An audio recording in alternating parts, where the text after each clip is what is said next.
রাধে রাধে। জয় শিব শম্ভু। শিব চতুর্দশী, যা শিবরাত্রি নামে পরিচিত। তীর্থের মধ্যে গঙ্গা, যজ্ঞের মধ্যে অশ্বমেধ যজ্ঞ আর ব্রতের মধ্যে মহাশিবরাত্রির ব্রত সর্বশ্রেষ্ঠ। বাবা মহাদেবের আরাধনার সর্বশ্রেষ্ঠ তিথি হলো এই শিব চতুর্দশী অর্থাৎ শিবরাত্রির দিন। বিশ্বাস করা হয় মহাশিবরাত্রির ব্রত পালন করলে জীবের ধর্ম, অর্থ, কাম, মোক্ষ এই চতুর্বিধ ফল লাভ হয়। শাস্ত্র অনুযায়ী খুবই গুরুত্বপূর্ণ পবিত্রতম দিন এই মহাশিবরাত্রির তিথিটি। এই দিন ভক্তি ও নিষ্ঠা সহকারে বাবা মহাদেবের পুজো আরাধনা করলে ভক্তের সকল মনস্কামনা পূরণ করেন স্বয়ং দেবাদেব মহাদেব। ভুল করো এই দিন এই তিনটি খাবার আপনারা একদম খাবেন না। খাবারগুলি যদি আপনারা মহাশিবরাত্রির দিন ভুল করেও খেয়ে ফেলেন তাহলে দেবাদেব মহাদেব আপনাদের ওপর অত্যন্ত রুষ্ট হয়ে যাবেন। আপনাদের পরিবারে নেমে আসবে চরম দুঃখ, দারিদ্রতা। জীবনে কখনো সুখ শান্তির আর মুখ দেখতে পারবেন না। সংসারে আপনার অমঙ্গলের ছায়া ঘিরে থাকবে। সারা বছর ভুগবেন রোগ ব্যাধি, জ্বালা যন্ত্রণা, আর্থিক কষ্টে। আর মহাশিবরাত্রির দিন যদি আপনারা ব্রত রাখেন বা যদি ব্রত নাও রাখেন, তাও সঠিক নিয়ম বিধি মেনে যদি এই দিনটি পালন করতে পারেন, অর্থাৎ এই খাবারগুলি আপনারা যদি গ্রহণ না করেন, তাহলে সারা বছর দেবাদেব মহাদেবের কৃপা আপনার উপর এবং আপনার পরিবারের উপর বজায় থাকবে।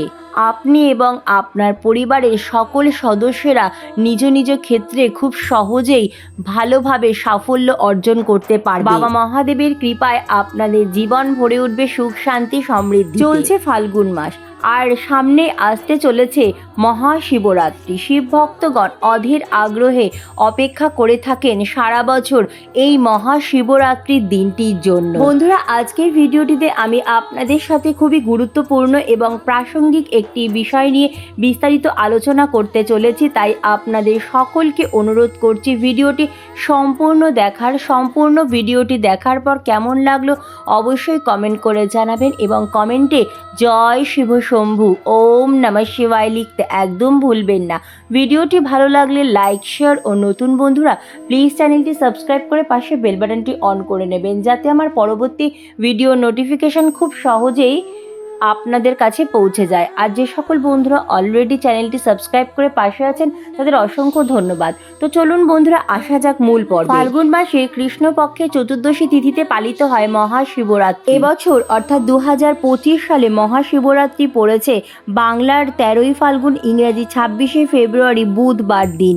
শিব চতুর্দশী তিথি শুরু হচ্ছে ইংরাজির 26শে ফেব্রুয়ারি 2025, বাংলার 13ই ফাল্গুন 1431 সকাল 9:42 থেকে এবং শিব চতুর্দশী তিথি সমাপ্ত হবে ইংরাজি 27শে ফেব্রুয়ারি 2025, বাংলার 14ই ফেব্রুয়ারি 1431 সকাল 8:31। যেহেতু শিবরাত্রির পুজো সন্ধ্যের পর করা হয়, তাই 26শে ফেব্রুয়ারি অর্থাৎ 13ই ফাল্গুন বুধবার দিনই পালিত হবে এবছরের মহাশিবরাত্রি। বন্ধুরা, মহাশিবরাত্রি 4 প্রহরের সময়সূচি চলুন এখন জেনে নেওয়া যাক।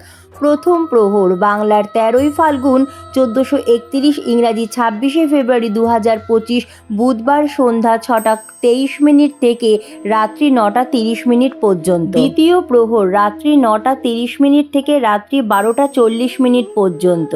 তৃতীয় প্রহর রাত্রি 12:40 থেকে ভোর রাত্রি 3:40 পর্যন্ত। এবং চতুর্থ প্রহর হলো বাংলার 14ই ফাল্গুন 1431, ইংরাজি 27শে ফেব্রুয়ারি 2025 বৃহস্পতিবার ভোর রাত্রি 3:40 থেকে সকাল 6:56 মধ্যে। মহাশিবরাত্রি পালনের সময় বাংলার 14ই ফাল্গুন 1431, ইংরাজির 27শে ফেব্রুয়ারি 2025 বৃহস্পতিবার সকাল 8:31 থেকে সকাল 9:56 পর্যন্ত। আপনারা ভক্তি ও নিষ্ঠা সহকারে কঠোরভাবে একটি ব্রত পালন করলেন, কিন্তু যদি পালনের সময়ের মধ্যে পালন বিধি সম্পন্ন করতে না পারেন তাহলে সেই ব্রতের পূর্ণ ফল কিন্তু আপনারা লাভ করতে পারবেন না। অবশ্যই শিবরাত্রির পরের দিন পালনের সময়ের মধ্যে পালন বিধি সম্পন্ন করে নেবেন। যে কোনো ব্রত উপবাসের আগের দিন অবশ্যই সংযম পালন করতে হয়, তাই মহাশিবরাত্রির ব্রতের আগের দিনও অবশ্যই অবশ্যই সংযম পালন করবে, অর্থাৎ নিরামিষ খাবার গ্রহণ করতে হবে। সংযমের দিন রাত 11টার মধ্যে খাবার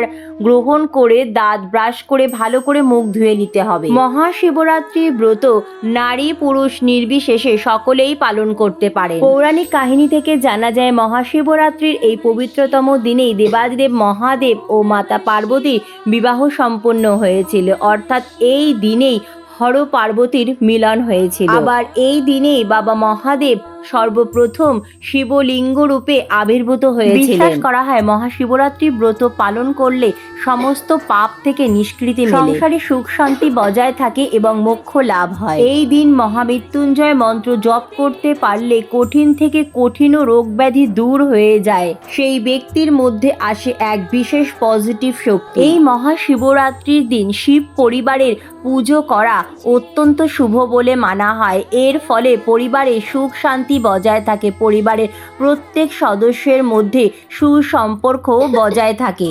শাস্ত্র অনুযায়ী মহাশিবরাত্রি ব্রতের আগের দিন সংযম পালন করে ব্রতের দিন নির্জলা উপবাস থেকে প্রহরে প্রহরে শিবলিঙ্গ 4 রকম জিনিস দিয়ে, যেমন দুধ দই ঘি মধু দ্বারা আলাদা আলাদাভাবে অভিষেক করিয়ে প্রহরে প্রহরে বাবা মহাদেবের পুজো আরাধনা করে ব্রত কথা পাঠ করে রাত্রি জাগরণ করে পরের দিন পারণের সময়ের মধ্যে পারণের পুজো সম্পন্ন করে পুজোর প্রসাদ গ্রহণ করে উপবাস ভঙ্গের নিয়ম রয়েছে। অর্থাৎ শিবরাত্রি ব্রতে 24 ঘন্টা নির্জলা উপবাস থেকে বাবার পুজো আরাধনা করার বিধি রয়েছে।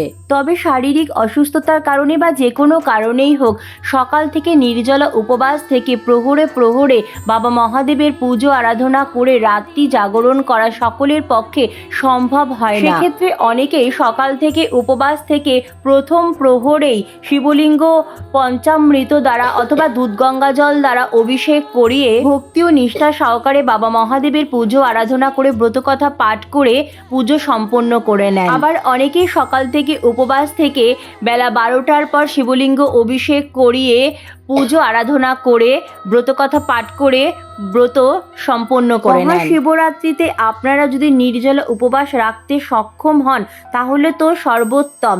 যদি শারীরিক অসুস্থতার কারণে আপনারা নির্জলা উপবাস রাখতে অক্ষম হন সেক্ষেত্রে আপনারা ফল দুধ সাবু মিষ্টি শরবত এরকম নানা রকম খাবার গ্রহণ করে আপনারা এই দিন ব্রত পালন করতে পারেন। মহাশিবরাত্রির দিন একদম বেশি বেলা করে ঘুম থেকে উঠবেন না, খুব সকাল সকাল পারলে ব্রাহ্ম মুহূর্তে ঘুম থেকে উঠবেন। ঘুম থেকে উঠে বাসি বিছানায় হাত জোড় করে দেবাদিদেব মহাদেবকে মনে মনে স্মরণ করে প্রণাম জানিয়ে দিনটি শুরু করবেন। এরপর ঘর বাড়ি ভালো করে পরিষ্কার পরিচ্ছন্ন করে নেবেন, তারপর সকাল সকাল স্নান সেরে নেবেন। এই দিন পারলে অবশ্যই পবিত্র কোনো নদী অথবা গঙ্গায় স্নান করুন।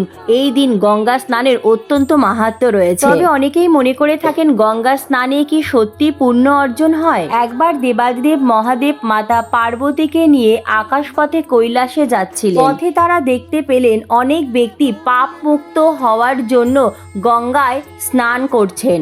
এত মানুষের একসাথে গঙ্গা স্নান দেখে মাতা পার্বতী অবাক হলেন। তখন মাতা পার্বতী বাবা মহাদেবকে জিজ্ঞেস করলেন, আচ্ছা এত মানুষ যে গঙ্গা স্নান করছেন তাহলে তারা কি সবাই পাপমুক্ত হবে? এই কথা শুনে বাবা মহাদেব বলল, চলো তাহলে আমরা নিজেই তা দেখি। এরপর বাবা মহাদেব অর্থাৎ মৃতদেহ সেজে গঙ্গার তীরে শুয়ে পড়লেন। তারই পাশে মাতা পার্বতী সদ্য বিধবার বেশে অর্থাৎ ধূমাবতীর রূপ ধারণ করে বিলাপ করতে লাগলেন। গঙ্গা স্নান সেরে অনেকেই তাদের পাশ দিয়ে যাচ্ছিলেন। সদ্য বিধবা বেশী মাতা পার্বতীকে তারা জিজ্ঞাসা করলেন তখন বিধবা ছদ্মবেশী মাতা পার্বতী বললেন, আমার স্বামী কিছুক্ষণ আগেই পরলোক গমন করেছেন, কিন্তু আমার এমন কেউ নেই যিনি এই সব দেহটি সৎকার করতে পারবে, তাই আমি নিরুপায় হয়ে কান্না করছি। বিধবা ছদ্মবেশী মাতা পার্বতীর কান্না শুনে অনেকেই এই সব দেহটির শ্মশানে নিয়ে গিয়ে সৎকার করার জন্য আগ্রহী হলেন। তার স্বামীর সৎকার্য করার জন্য অনেকেই এগিয়ে এলেন। বিধবা ছদ্মবেশী মাতা পার্বতী জানালেন, যিনি নিষ্পাপ পবিত্র তিনি আমার স্বামীর শবদেহের সৎকার কার্যে অংশগ্রহণ করতে পারবে। এই কথা শুনে সেখানে উপস্থিত সবাই থমকে গেলেন। সকলেই কিন্তু গঙ্গা স্নান করেছেন, কিন্তু কেউ নিজেকে নিষ্পাপ পবিত্র মনে করতে পারছেন না। অগত্যা কেউই শবদেহের সৎকার কার্যে অংশগ্রহণ করার জন্য আসতে সাহস পেলেন না। ঘটনাক্রমে এক মহাপাপী সেই পথ ধরে যাচ্ছিলেন। বিধবাবেশী মাতা পার্বতীর কান্না শুনে তিনি এগিয়ে এলেন। বিধবাবেশী মাতা পার্বতীকে জিজ্ঞাসা করলেন, মাতা আপনি কাঁদছেন কেন? ছদ্মবেশী মাতা পার্বতী সমস্ত ঘটনা তাকে বললেন। তখন সেই ব্যক্তিটি বললেন, মাতা আপনি একদম চিন্তা করবেন না, গঙ্গায় স্নান করলে সমস্ত পাপ ধুয়ে যায়। আমি এক্ষুনি গঙ্গা স্নান করে আসছি, তারপর আমি আপনার স্বামীর শবদেহের সৎকার কার্যে ব্যবস্থা করে দিচ্ছি।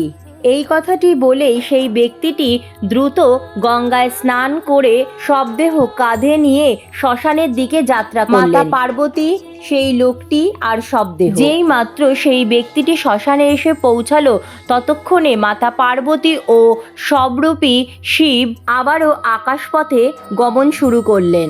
লোকটি কোথাও আর তাদের খুঁজে পাচ্ছেন না। তখন দেবাদিদেব মহাদেব মৃদু হেসে মাতা পার্বতীকে জিজ্ঞাসা করলেন, কি বুঝলে পার্বতী? তখন মাতা পার্বতী বললেন, শুধুমাত্র গঙ্গা স্নান করেই যে পাপমুক্ত হওয়া যায় এমনটা নয়। দৃঢ় বিশ্বাস ও আস্থা নিয়েই গঙ্গা স্নান করতে হবে, তবেই তারা পূর্ণ অর্জন করতে পারবে। আমরা অনেকেই পূর্ণ লাভের আশায় এবং পাপ থেকে মুক্তি পাওয়ার জন্য অনেক রকম কাজ করে থাকি, তবে যদি মনে বিশ্বাস ও আস্থা না থাকে তাহলে কিন্তু আমরা সেই কাজের পূর্ণ ফল কখনোই পাবো না। মনের বিশ্বাস নিয়ে সংশয় দূর করে আমরা যে কাজই করব, আমরা কিন্তু সেই কাজের ফল অবশ্যই পাবো।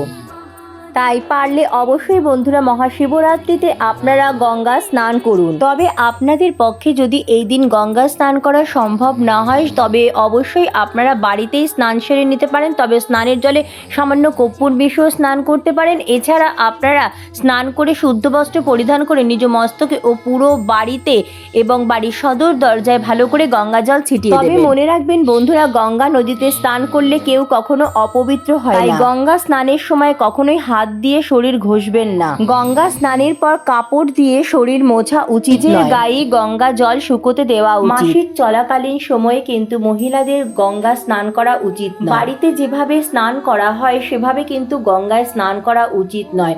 গঙ্গায় শুধুমাত্র ডুব দেওয়া উচিত। পৌরাণিক কাহিনী থেকে জানা যায়, এক ব্যক্তি তার জীবদ্দশায় প্রচুর দান ধ্যান ধর্ম পূর্ণ কাজ করতেন। তবে তার মৃত্যুর পর তার আত্মা যমের সভায় উপস্থিত হলে যমরাজ সেই আত্মাকে নরকে যাওয়ার জন্য আজ্ঞা দিলেন। তখন সেই ব্যক্তি জানায়, পৃথিবীতে তার জীবদ্দশায় তিনি প্রচুর দান ধ্যান পুণ্যের কাজ করেছে, তা সত্ত্বেও তাকে কেন নরক যন্ত্রণা ভোগ করতে হবে? তখন যমরাজ সেই ব্যক্তিকে জানান, তিনি তার জীবদ্দশায় যে সমস্ত স্কুল মন্দির ধর্মশালা ইত্যাদি তৈরি করেছেন অথবা দান ধ্যান করেছেন, সেই সমস্ত কিছুই নিজের প্রসিদ্ধির জন্য সর্বত্র নিজের নাম খোদাই করেছেন। তিনি গরিব দুঃখী অসহায় মানুষকে যে দান করেছেন তাও প্রকাশ্যে দান করেছেন। তাই তোমাকে অবশ্যই নরক যন্ত্রণা ভোগ করতে হবে। মহাশিবরাত্রিতে গঙ্গা স্নান ও দানের অত্যন্ত মাহাত্ম্য রয়েছে। মহাশিবরাত্রিতে গঙ্গা স্নানের পাশাপাশি আপনারা পারলে অবশ্যই নিজ সাধ্য সামর্থ্য মতো অসহায় গরিব দুঃখী মানুষকে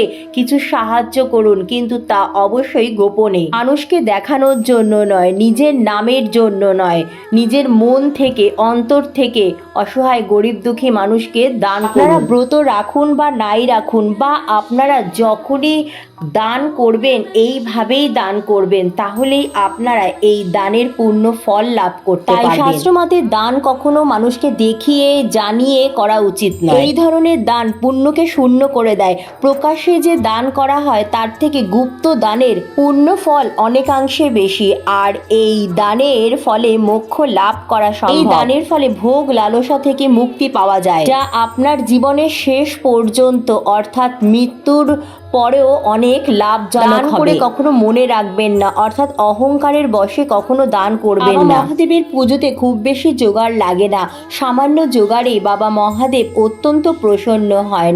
বাবা মহাদেবের তাই অপর নাম আশুতোষ। ভক্তি ও নিষ্ঠা সহকারে শুধুমাত্র গঙ্গা জল ও একটি মাত্র বিল্লপত্র বাবাকে নিবেদন করলে বাবা তাতেই আপনার উপর অত্যন্ত প্রসন্ন হবেন এবং আপনার সকল ইচ্ছা পূরণ করবেন। যেই ব্যক্তির জীবনে বাবা মহাদেবের কৃপা থাকবে সেই ব্যক্তির জীবনে অসাধ্য বলে আর কিছুই থাকবে না। সেই ব্যক্তির ভাগ্যে যা লেখা হয়েছে সে তো সেই ব্যক্তি ভোগ করবেই, তার সাথে সাথে বাবার কৃপায় সেই ব্যক্তির ভাগ্যে যা লেখা হয়নি সেই শুভ ফলও বাবা তাকে প্রদান করবেন। রামায়ণের রাবণও ছিলেন দেবাদিদেব মহাদেবের একনিষ্ঠ ভক্ত। বাবা মহাদেবের ভক্তবৃন্দগণ সারা জীবন সুখ শান্তি সমৃদ্ধিতে পরিপূর্ণ থাকেন এবং শেষ জীবনেও মোক্ষ লাভ করতে সক্ষম হন। মহাশিবরাত্রির দিন অবশ্যই বাবার উদ্দেশ্যে একটি নতুন মাটি ঘিয়ে প্রদীপ প্রজ্বলন করবেন। যত বেশি সম্ভব পারবেন, অর্থাৎ বিজোড় সংখ্যক নিখুঁত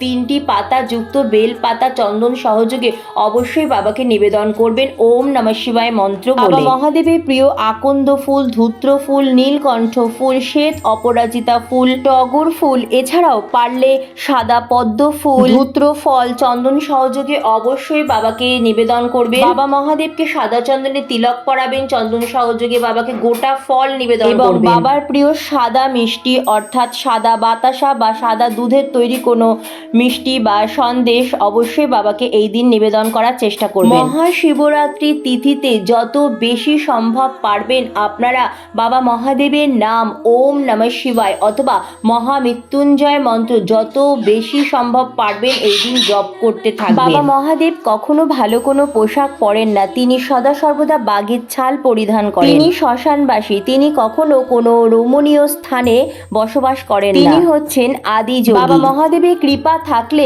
সেই ব্যক্তির জীবন হবে সুখ শান্তি সমৃদ্ধিতে পরিপূর্ণ এবং শুধু তাই নয়, অন্তিমে সেই ব্যক্তি মোক্ষ লাভও করে থাকেন। একমাত্র শিবলোক নিত্য, যেখানে গেলে আর এই জন্ম মৃত্যুর চক্র অর্থাৎ সংসারে আর ফিরে আসতে হয় না কাউকে। গীতায় বলা হয়েছে ব্রহ্মলোকে মৃত্যুর পর গেলেও সেই ব্যক্তিকে সংসারে আবার জন্মগ্রহণ করতে হবে, কিন্তু শিবলোকে অথবা বৈকুণ্ঠ ধামে গেলে সেই ব্যক্তির আর পুনর্জন্ম গ্রহণ করতে হবে না। জন্ম মৃত্যুর ঊর্ধ্বলোক শিবলোক এবং বিষ্ণু। দেবাদিদেব মহাদেব হচ্ছেন না জীব না ভগবান, তিনি এর মধ্যবর্তী অবস্থান, তাই তো তিনি শিব। পুরাণে বর্ণিত আছে অনেক মুনি ঋষিরাই দেবাদিদেব মহাদেবের সাধনা করেছেন, তপস্যা করেছেন, তারা বাবা মহাদেবের আরাধনা করেই লীন হয়ে গেছে। তাই বাবা মহাদেবের সাধনা করা অত্যন্ত সৌভাগ্যের বিষয়। বন্ধুরা, মহাশিবরাত্রিতে আপনারা বাড়িতে যে নিত্য শিবলিঙ্গের পুজো আরাধনা করেন সেখানেও বাবা মহাদেবের পুজো আরাধনা করতে পারেন। এছাড়াও আপনারা যদি বাড়িতে এই দিন নতুন শিবলিঙ্গ প্রতিষ্ঠা করতে চান তো অবশ্যই এই দিন গৃহে নতুন শিবলিঙ্গ নিয়ে এসে অভিষেক করিয়ে পুজো আরাধনা করে এরপর থেকে নিত্য বাবার পুজো শুরু করতে পারেন। তাছাড়া আপনারা এই দিন অবশ্যই বাবা মহাদেবের কোনো বিগ্রহ বা আলেখ্য বাড়িতে নিয়ে এসে বাবার পুজো আরাধনা করতে পারেন। তবে খেয়াল রাখবেন বাড়িতে কিন্তু খুব বেশি বড় শিবলিঙ্গ না রাখাই ভালো। বাড়িতে আমাদের হাতের বুড়ো আঙ্গুলের সাইজের মতো শিবলিঙ্গই রাখা উচিত। শিবলিঙ্গ মন্দিরের জন্যই ঠিক আছে, আর বাড়িতে একের বেশি অধিক শিবলিঙ্গ রাখবেন না। সাদা শিবলিঙ্গ বাড়িতে না রাখাই ভালো। শিবলিঙ্গর সাথে ত্রিশূল, বাসুকীনাগ, নন্দী মহারাজ, কোলকে অবশ্যই রাখবেন। এই দিন যদি পারেন, যদি সম্ভব হয়, আপনারা যদি জোগাড় করতে পারেন তাহলে পঞ্চমুখী রুদ্রাক্ষ অথবা যে কোনো রুদ্রাক্ষ বাবাকে নিবেদন করতে পারেন। এই রুদ্রাক্ষ পুজোর পর আপনার গৃহে যদি আপনি রেখে দিতে পারেন, সারা বছর বাবা মহাদেবের কৃপায় আপনার গৃহে কোনো অশুভ শক্তি প্রবেশ করতে পারবে না। আপনার জীবন ভরে উঠবে সুখ শান্তি সমৃদ্ধি। শিবলিঙ্গকে সদা সর্বদা পাথরের বাটিতেই রাখার চেষ্টা করবেন। বাড়িতে সদা সর্বদা শিবলিঙ্গ ঘি মধু মাখিয়ে চকচক রাখার চেষ্টা করবেন, কারণ কথিত আছে শিবলিঙ্গ যত চকচকে থাকবে সেই গৃহের সৌভাগ্য তত বৃদ্ধি পাবে। শিবলিঙ্গ অভিষেকের সময় কিন্তু কখনোই দক্ষিণাবর্ত শঙ্খ বা জলশঙ্খ ব্যবহার করবেন না। শিবলিঙ্গে জল ঢালার পর অবশ্যই গোটা আতপ চাল নিবেদন করবেন এবং একটি 16 আনা অর্থাৎ 1 টাকার কয়েন নিবেদন করবেন। জীবনের সমস্ত দিক থেকে সুখ শান্তি সমৃদ্ধি বৃদ্ধি, জীবনের সমস্ত বাধা বিঘ্ন থেকে রক্ষা পাওয়ার জন্য আর্থিক সমস্যার উন্নতির জন্য, অশুভ শক্তি থেকে মুক্তি পাওয়ার জন্য মুখ অখণ্ড জল নিবেদন করতে পারেন আপনারা। যদি সন্তান প্রাপ্তিতে বিলম্ব হচ্ছে অথবা সুসন্তান লাভের আশায়, অবশ্যই আপনারা মহাশিবরাত্রির দিন শিবলিঙ্গে নিখুঁত গোটা গম নিবেদন করুন। যে কোনো একদিন, যেদিন আপনারা সময় পাবেন, স্বামী স্ত্রী দুজনে মিলে মন্দিরে গিয়ে শিবলিঙ্গ